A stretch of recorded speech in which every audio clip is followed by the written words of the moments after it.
मेरा पतंग काट देगा? नहीं।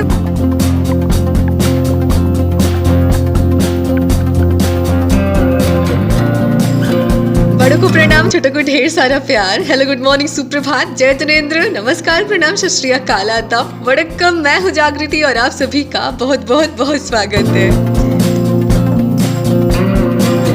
ठंडी आजकल तो बहुत ही जोरों की पड़ रही है। कैसा है हमारा पूरा परिवार? अपना बहुत ज़्यादा ख्याल रख रहा है कि नहीं? कमेंट करके जरूर बताइएगा। तो चलिए दिन की शुरुआत करते हैं फटाफट से एक छोटे से सुविचार के साथ। मेरे सबसे अच्छे और प्यारे साथियों, किसी ने क्या खूब लिखा है कि जिसने आपको दुख दिया है उसे माफ कर जिंदगी में आगे बढ़ जाना चाहिए। जिस इंसान ने दुख दिया है उस इंसान की खुशी के लिए नहीं बल्कि खुद की खुशी के लिए, क्योंकि याद रखने से दुख हमें ही होगा। दोस्तों, हर वो इंसान जिसे खुद पर घमंड, खुद पर अहंकार होता है, जो खुद के आगे किसी और को कुछ समझता ही नहीं, जो खुद का स्वार्थ सिद्ध करने के लिए ही लोगों से मतलब रखता है, जो मौके की तलाश में रहता है लोगों को परेशान करने का, लोगों से विवाद करने का, ऐसे लोग अपने आप को ना सबसे अधिक शक्तिशाली, सबसे अधिक बुद्धिमान और चतुर समझते हैं। उनके अंदर ऐसा वहम रहता है कि उनकी बराबरी कोई कर ही नहीं सकता। लेकिन ये वहम ना ठीक उसी गुल्लक की तरह ही है जैसे टूटने से पहले यही लगता है कि गुल्लक के सारे पैसे जैसे उसके ही हैं, और जब गुल्लक टूट जाता है ना तब उसे पता चलता है कि अपना तो कुछ था ही नहीं। इसी तरह से जब ऐसे लोगों का घमंड टूटता है ना तब उन्हें भी पता चलता है कि वे जैसा अपने आप को समझ रहे थे वैसा तो कुछ है ही नहीं। सबसे बड़ा ताकतवर ना समय होता है। भरोसा इसका बिल्कुल भी नहीं है कि कब किसके साथ हो जाए। कभी कभी जब ऐसा लगे कि हमें ऐसी परिस्थिति का सामना करना पड़ रहा है, ऐसे लोगों की बातों को सुनना पड़ रहा है, उनका सामना करना पड़ रहा है जो हमें दुख दे रहा है, हमें अंदर से कमजोर बना रहा है, ऐसी बातों को और ऐसे लोगों को हमें भूल जाना चाहिए। क्योंकि जितना हम इस बात को याद रखेंगे उतना ही हम तकलीफ में रहेंगे। और यदि हम सही हैं तो हमें बिल्कुल भी दुखी नहीं होना है बल्कि खुश होना है। खुश इस बात से होना है कि हमारे कर्म सही थे, हमने ना ही किसी के साथ गलत किया, ना ही किसी को कुछ गलत कहा। एक दिन यही अच्छा कर्म ना उस इंसान को जवाब देगा, हमारा परिचय देगा। क्योंकि जिसकी नीति अच्छी होती है हमेशा उन्नति भी उसी की होती है। तो चलिए बस इसी पॉजिटिव थॉट के साथ आज के दिन की शुरुआत करते हैं। कैसा है हमारा पूरा परिवार? हो चुकी है हमारे सुबह की शुरुआत, हमारी सुबह की नहीं दोपहर की शुरुआत हो चुकी है, हमारे दोपहर की शुरुआत हमारे सबसे अच्छे दोस्तों के साथ। आशा करती हूँ कि हमारा पूरा परिवार काफी स्वस्थ है, काफी अच्छा है, जीवन में आगे बढ़ रहा है, नए जोश के साथ, नए उमंग के साथ और एक नई पॉजिटिविटी के साथ। तो अभी हो रहा है दोपहर का समय और हम कब से ढूंढ रहे हैं अपनी हरी वाली कुर्ती। पूरा अलमारी का कपड़ा हमने बाहर निकाल करके सब ढूंढ लिया, लेकिन हरी वाली कुर्ती हमें अभी तक नहीं मिली है।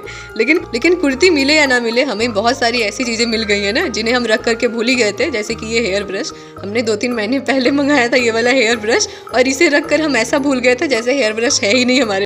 और आज जब कुर्ती ढूंढने चले ना तब जाके ये हेयर ब्रश हमें मिला है। तब हमें ख्याल आया, अरे हमने हेयर ब्रश भी मंगाया था। और ये वाला स्वेटर ना, इसे हमने सोचा था काट करके कार्डिगन बनाने को, क्योंकि पहले ना ये थोड़ा सा टाइट हो रहा था, लेकिन ना इसके किनारे किनारे थोड़ी सी जगह थी तो मम्मी ने चारों तरफ से खोल दिया है किनारे किनारे से। और मम्मी कह रही है इसको ऐसे ही पहनने को। मम्मी कह रही है कार्डिगन बनेगा तो ये बिगड़ जाएगा सारा स्वेटर। और पहले थोड़ा सा टाइट हो रहा था ना, इसीलिए सोच रहे थे सब कार्डिगन बनाने को, लेकिन जब देखा कि जगह है खोलने के लिए तो मम्मी ने खोल दिया है अभी, और बिल्कुल अभी फिटिंग का हो रहा है, सही हो रहा है। बाकी ये रहा हमारे कॉलेज का यूनिफॉर्म साड़ी।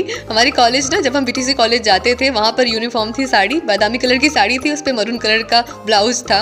जब साड़ी पहन के निकला करते थे ना कॉलेज जाने के लिए तो अंदर से वही फीलिंग आती थी टीचर वाली, जैसे लगता था बिल्कुल शिक्षक बन चुके हैं अभी।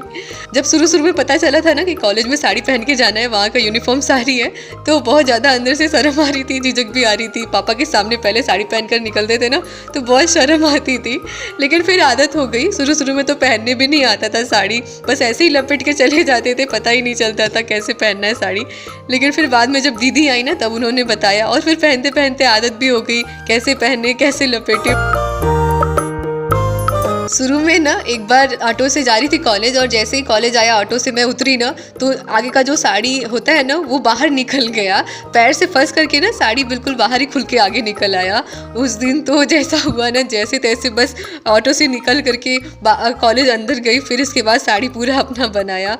उस दिन का बात अभी तक नहीं भूलती। बस जैसे तैसे अपनी साड़ी को संभाला और लोगों से छिपाया और बस कॉलेज में पहुंची जैसे तैसे करके। बस शुक्र इस बात की थी ना कि जो साड़ी का प्लेट है ना उसमें पिन लगाया हुआ था हमने, इसके बाद उसको अंदर डाला हुआ था, जिसकी वजह से पूरी साड़ी नहीं खुली, नहीं तो फिर क्या होता भगवान ही जानते। प्लेट में ना पिन लगी हुई थी जिसकी वजह से साड़ी अच्छे से संभल गई और फिर कॉलेज के अंदर जा कर के ना अच्छे से साड़ी को बनाया। और अभी सारा अलमारी हमने ढूंढ लिया लेकिन कुर्ती नहीं मिली। अपने अलमारी में तो हमने सारा देख लिया है, कुर्ती नहीं मिली है, बस मम्मी की अलमारी रह गई तो उसे भी देख लेंगे। लेकिन उससे पहले ना खाना खा लेते हैं। आदू बाबा को भूख लग गई थी और दोपहर का समय भी हो चुका है, तो हम लोग सारा खाना लेकर के छत पर ही आ गए खाना खाने के लिए। आज बहुत दिनों के बाद धूप हुई है तो बस मन किया छत पर ही खाना खाने का, धूप में बैठ करके। तो बस अभी हम आ चुके हैं छत पर, तो आ जाइए आप सभी भी मिल करके खाते हैं खाना। तो अभी खाना खा लेने के बाद ना हम आ चुके हैं छत पर पतंग उड़ाने के लिए। आदू का सुबह से ही बहुत मन कर रहा था पतंग उड़ाने का। सुबह आई भी थी आदू पतंग उड़ाने के लिए, लेकिन उस समय नहीं उड़ा था, तो आदू बिल्कुल निराश होकर के बैठ गई थी और कह रही थी दीदी अब आज के बाद पतंग उड़ाएंगे ही नहीं। लेकिन हम आदू को हताश और निराश कैसे होने दे सकते हैं, इसीलिए बस हम सभी भी आ चुके हैं मिलकर आदू के साथ आज पतंग उड़ाने के लिए। आदू को बचपन से ही पतंग उड़ाना बहुत अच्छा लगता है, लेकिन इधर बीच ना कुछ सालों से पढ़ाई में इतनी ज़्यादा व्यस्त हो गई थी कि इन सब चीज़ों को ना एकदम भूल ही गई थी। आदू ने ना पढ़ाई लिखाई को ही बस अपनी दुनिया बना ली थी, लेकिन फिर हमने काफ़ी समझाया आदू को कि अपनी जो रुचियां हैं उनको हमें कभी नहीं भूलना चाहिए, और सबसे बड़ी बात अपने अंदर का जो बचपन है ना, अपने अंदर का जो बच्चा है उसे कभी मरने नहीं देना चाहिए। और पढ़ाई लिखाई करना तो बहुत ज़रूरी है, लेकिन जो हमारी रुचियाँ हैं, जिस चीज़ में हमारा इंटरेस्ट है ना, वो काम भी हमें खाली समय में करते रहना बहुत ज़रूरी है, क्योंकि यही सारी चीज़ें हमें अंदर से खुश रखती हैं, और जब हम अंदर से खुश रहते हैं तो सारी चीज़ें अपने आप ही बहुत अच्छी होने लगती हैं। तो बस अभी हम यहाँ पर कोशिश में लगे हुए हैं पतंग को खूब ऊपर उड़ाने की।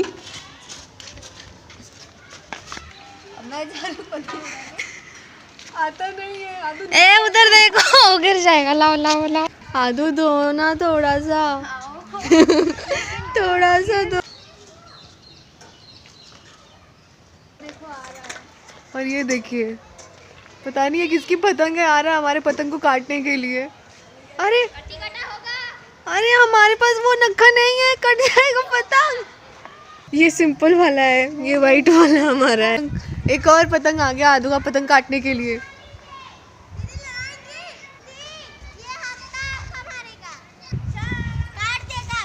मेरा पतंग काट देगा? नहीं, मुझे काटने नहीं आता, मेरा पतंग मत काटो।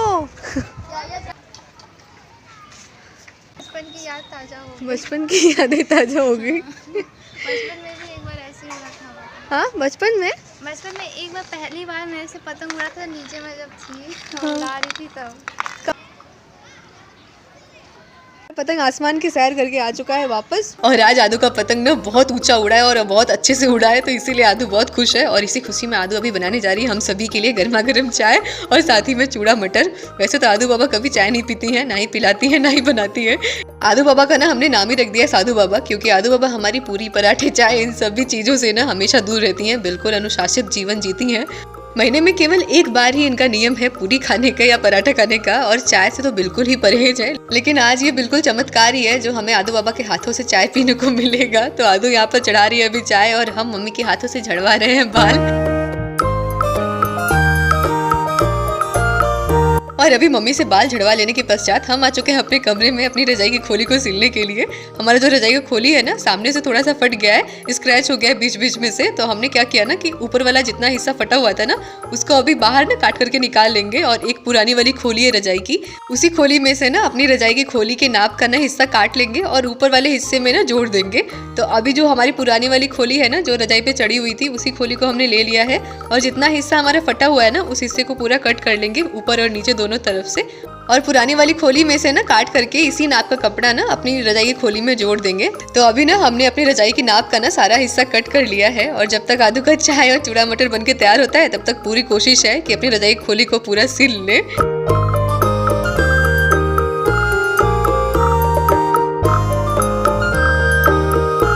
तो अभी हमने अपनी रजाई खोली को सील दिया है, चढ़ा भी दिया है रजाई पर अपनी खोली। और ये देखिए आदू बाबा का हमारे चूड़ा मटर भी बनके तैयार हो चुका है, और चाय भी बन चुका है। बस चूड़ा मटर में ना धनिया पत्ता मिक्स कर लेना है। और अभी हम आ चुके हैं, सारे कपड़े भी वापस से छत पर से लेकर के, धूप चली गई है, तो जितना भी कपड़ा हमारा हल्का फुल्का गीला था ना, उनको नीचे ही ला दिया है। उसमें रहेगा रात भर तो और गीला हो जाएगा, तो बस रूम में जहाँ भी जगह मिलता है खिड़की पर, रॉड पर, वहाँ टांग देते हैं, रात भर में सूख जाएगा। तो ये रहा हमारा चूड़ा मटर और ये रही हमारी 2 घूंट जिंदगी की, मतलब चाय और चूड़ा मटर दोनों ही आदू ने बहुत टेस्टी बनाए हैं। तो अभी बज चुके हैं शाम के 4:30 और अभी से लेकर के रात के 8:30 बजे तक का ये समय है पढ़ाई करने का। और ठंडी आज इतनी जोरों की लग रही है कि बेंच के पास बैठ करके ना पढ़ने में एकदम कपकपी सी आ रही थी। और पता नहीं क्यों शाम होते ही ना तबीयत भी कुछ भारी भारी सा लग रहा था, अंदर से फीवर जैसा लग रहा था। तो इसीलिए रजाई में ही बैठ करके आज पढ़ाई करने का मन कर रहा था। जब मम्मी को अंदर से अच्छा लगता है ना, उनका तबीयत सही रहता है, तो शाम को खाना मम्मी ही बनाती हैं और फिर पूरा समय मिल जाता है पढ़ाई करने का। और फिर जैसे ही 8:30 पौने 9 होते हैं ना, हम आ जाते हैं किचन में मम्मी के पास खाना खाने के लिए। मम्मी गरम गरम बनाती हैं और हम खाते हैं। मम्मी जब गरम गरम खाना बनाती है ना और हमारी प्लेट में खाना आता है तो वो बहुत ही टेस्टी लगता है खाने में। और आज तो मम्मी बना रही है गर्मा गर्म आलू के पराठे और मम्मी के हाथ के आलू के पराठे बहुत ही टेस्टी लगते हैं। आलू के पराठे और साथ में टमाटर वाली चटनी।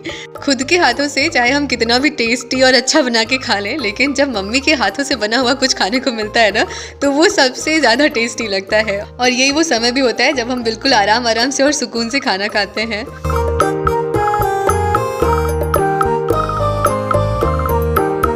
और खाना खा लेने के बाद हम और आदू आते हैं साथ में छत पे टहलने के लिए। हर रोज खाना खा लेने के बाद ना हम और आदू 10 से 15 मिनट कम से कम और आधे घंटे 45 मिनट बात करते करते कब हो जाते हैं पता ही नहीं चलता है। तो हर रोज टहलने जरूर आते हैं। टहलने के बाद हम ब्रश करते हैं, मुँह हाथ धोते हैं और फिर इसके बाद नीचे चलते हैं। लेकिन आजकल ठंडी के मौसम में ना नीचे जाने से पहले हम लोग आग जरूर जला देते हैं। मम्मी खाना बनाने के बाद ना हाथ पैर सेकती हैं, हाथ में अजवाइन तेल का मालिश कर देते हैं मम्मी के, और पैरों में भी मालिश कर देते हैं ना, तो थोड़ा सा मम्मी के हाथ पैर में आराम रहता है। ठंडी के मौसम में अजवाइन तेल का मालिश बहुत ही फायदेमंद होता है। और यहाँ पर आग सेकते सेकते मम्मी से बात भी हो जाती है, कल सुबह क्या बनेगा, नाश्ते में क्या बनेगा, खाना क्या बनेगा। तो यहाँ पर पहले से ही निर्धारित कर लेते हैं कि कल का क्या प्लान रहेगा। इससे कल का पूरा दिन सही तरीके से बीतता है और सुबह सुबह बिल्कुल जल्दीबाजी नहीं रहती है जब पहले से ही हम पूरी प्लानिंग कर लेते हैं तो। और अभी आग सेक लेने के बाद हम आ चुके हैं नीचे और अभी बज रहे 10:15। अभी से लेकर के जब तक नींद ना आए तब तक हम पढ़ाई करने वाले हैं। इसके बाद फिर सो जाने वाले हैं। लेकिन कोशिश यहाँ पर हमेशा यही रहती है कि 11 बजे तक सो जाए, क्योंकि सुबह 4 बजे उठना भी रहता है। सुबह सुबह उठ करके पढ़ाई करना बहुत अच्छा लगता है। लेकिन जिस दिन नींद नहीं आती है ना, उस दिन जिस दिन मन करता है कि पढ़ते ही रहे, तो उस दिन लेट हो जाता है और सुबह फिर उस दिन लेट ही उठते हैं सो करके। लेकिन अधिकांशतः 11 बजे तक सोना हो ही जाता है। मेरे सबसे अच्छे और प्यारे साथियों, आपसे बातों ही बातों में कब हमारे जाने का समय हो जाता है पता ही नहीं चलता है।